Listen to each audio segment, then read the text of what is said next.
And we've had an interesting weekend of Premier League football, my friend. Very much starting with the top of the table, the race for the championship, the run-in, I think, as it's called now. That's becoming a bit of a jog-in in the end now for Liverpool in some respects. Robbie, 2-1 win against West Ham. Kind of showed a little bit of where Liverpool are at the moment.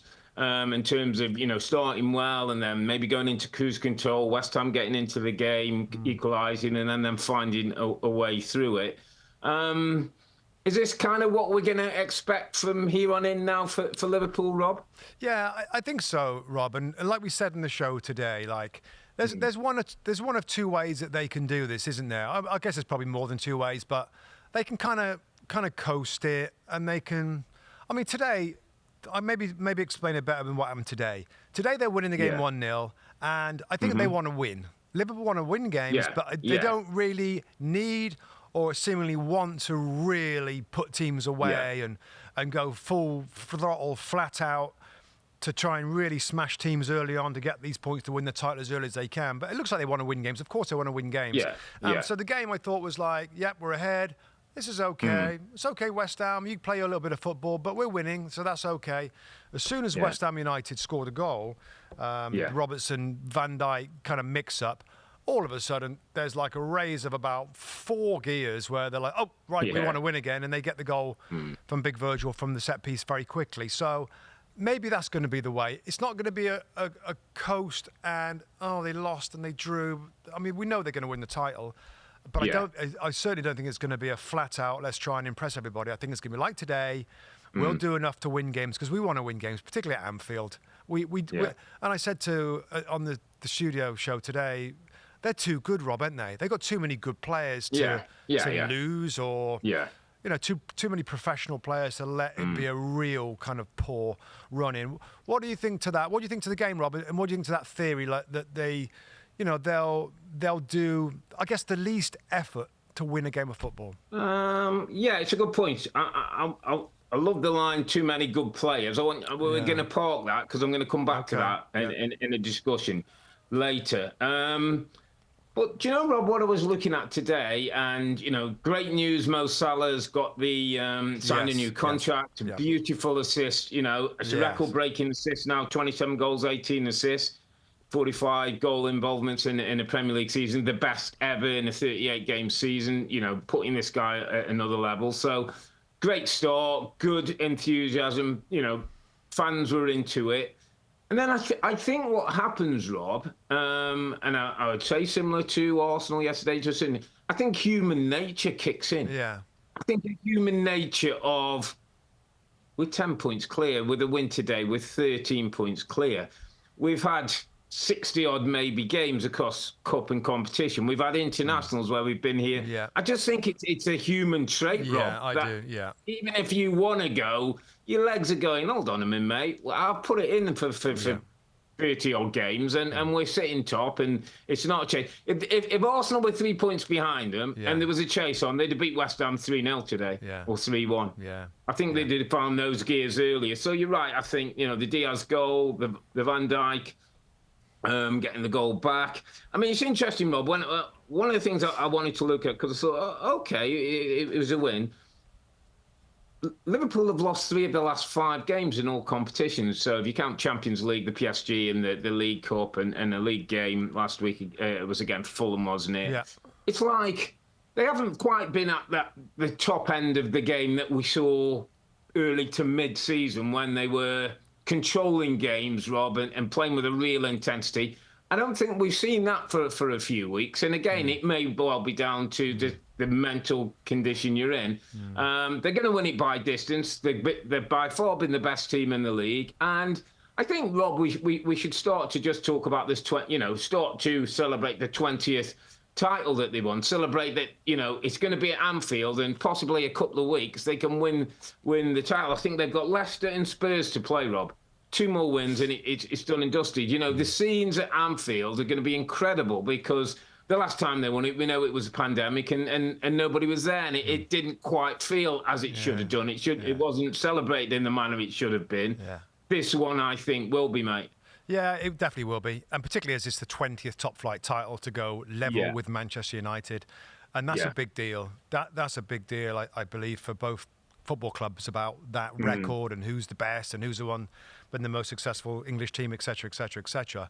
A couple of thoughts, Rob, on this, and I think you're right. It's going to be when they actually do it. I mean, in some ways, Rob, it's better TV. It's more dramatic if it's tighter and they win it in the last. Yeah, we all would have wanted that, wouldn't we? Yeah. But I don't feel it's going to be like. I think some people think it's going to they're going to win it and it's going to they're going to win it. They look like they're going to win it for many weeks now, and it'll be a little bit of a nothing of the sorts, mate. No, nothing of the sorts for me. I don't think so. If you think from first day of the season, you're telling Liverpool are going to be 13 points clear with 6 to go, mate. Do me a favour. It's amazing. It's amazing. And by the way, it also shows how they're so much better and so much more consistent than all the other bodies in the league. So, as you know, mate, we had Gary Neville on this weekend. It's great to have Gary in there. You learn stuff. It's great banter and, just a different way of doing our shows and all that. Yeah, it's really, really great. One thing he said, it's off camera, I think, to be fair. I'm sure he won't mind me kind of bringing it up now a little bit. He just sort of questioned. He sort of said, this Liverpool team and all that, they fully deserve it. Of course. Yeah. He said, I don't think it's as good as the last Liverpool champions. I don't think this team's, particularly, well, he just didn't, when he went through the team, your Wijnaldums and your Fabinhos and your Hendersons and your Manes and Firminos and all that. He thinks this team is a fair bit short of that Liverpool side. So I don't know. I mean, I think that's a good argument. What do you think to that, Rob? It's a good argument. I mean, that Liverpool team that Klopp put at its very best. Yeah, let's remember, and there was two people he brought in.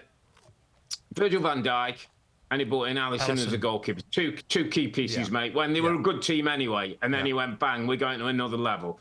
That team at its very best was more exhilarating. It was actually a better watch, Rob. It was more exciting a watch. The football was so it was a better viewing thing. Yeah. I think the Klopp, and we've got to give Klopp time, Rob. This is his first year. Let's give him 3 or 4 years. Let's give him some slot. Sorry. Yeah. Let's give him the windows and let's see what his football turns out to be like. Yeah, it's a good show. Yeah. That's where I would see it. But this guy's a smart guy. I think he's going to do it in a different way, a different mould. He's got his own personality. And, I'm sure Gary will say of the teams he played in, and he was there a very long time, there were different iterations of Man United. Yeah, there were. Maybe that didn't reach ever the '99 team that won the treble with York and Cole and Scholes and Beckham and Keane and Giggs. I mean, that was an incredible team. Schmeichel. Yeah, brilliant team. Yeah, so it's a good show. It's a good point, Rob. Like, watch this space. Let's see how it goes. Yeah. Maybe it will become. I think that's a discussion. Isn't that discussion for when Slot moves on and we see what he's won and how good they've been? Yeah, but I think you can still compare champions to champions. So that's the immediate this team to that team. But what you're saying is, well, let's see. Like next year and the year after, they might go and buy a bring. They have some more title wins that might be a little bit different. Yeah, absolutely. Quick line on West Ham, Rob. I think they're the fourth bottom now, aren't they? Like, I don't know. It's going to be anything you want to add on West Ham? I know they're experimenting the manager and. I quite liked what I saw second half, mate. I thought there were some encouraging signs. I thought their football was better. I thought they pinned Liverpool back, whether Liverpool, took their foot off the gas, but you still got to do it at Anfield.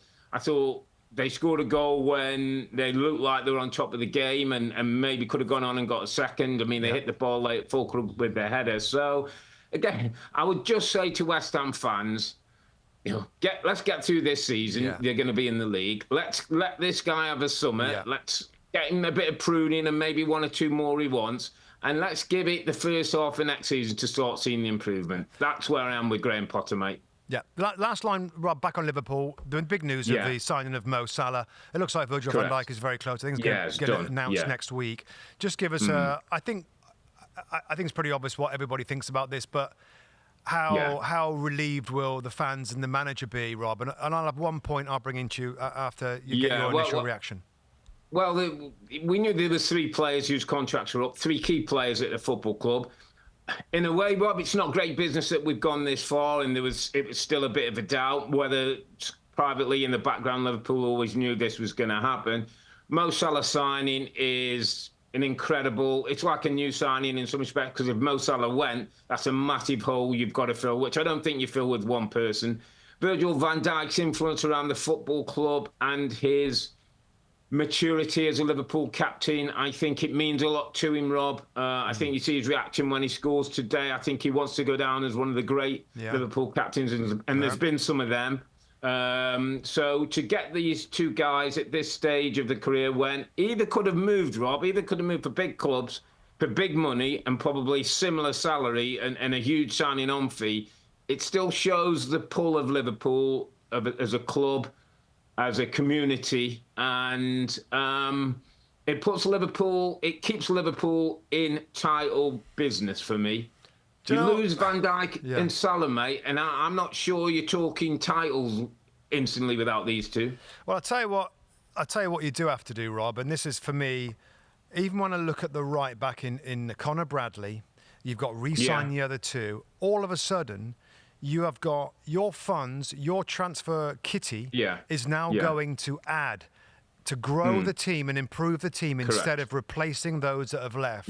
And of all the things that these two deals mean, I think that's got to be the most important, that the money spent to replace, you just said, Salah's going to be more than one player, and to bring in the central defender. Connor Bradley has come through, Rob, and he's, I don't know whether they need to spend big money on a right back now to replace Trent. So the fact they can use their money to make this team better, I think that's a big deal. That's a big deal. It's not dropping to go up again. No, it's staying at a level and then going next level. Let's go next spending level, which grow, is absolutely. And not spending to replace. Which is why I always thought that two of the three would sign. I just didn't feel they could allow, because it's three big holes then. You've got to go and spend 50, 60 plus million to just get someone in who you don't know if they're going to be good enough. I know. You don't know, Rob. So that's a big deal. That's in really the end, important. big deal, big business, and looking forward to seeing Arne Slot and his team lifting this trophy that they've deserved, Rob. And I've got to be honest, the day one of the season, I wasn't quite sure they'd be quite ready for it. So, no disappointment from me. Liverpool winning their 20th Premier League title. Great news for the Reds. Hi, I'm Rebecca Lowe, and as we head towards the end of an exciting Premier League season, make sure you like and subscribe on the NBC Sports YouTube channel for more content like this.